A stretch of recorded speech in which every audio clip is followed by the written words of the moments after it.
I'm going to show you the easiest way to start a log fire. Start by placing 2 logs in the bottom of the basket. This is what they call the top-down method. Next, we're going to grab some kindling and put it in a box formation with a little hole in the middle, probably around 3 layers high.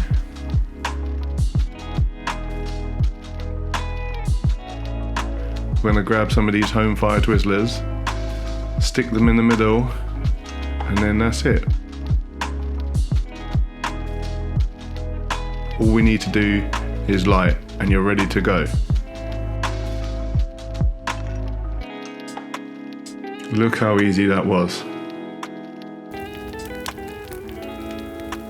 So you can just sit down on the sofa, cozy up with a film, and come back in an hour and chuck another log on. That's it.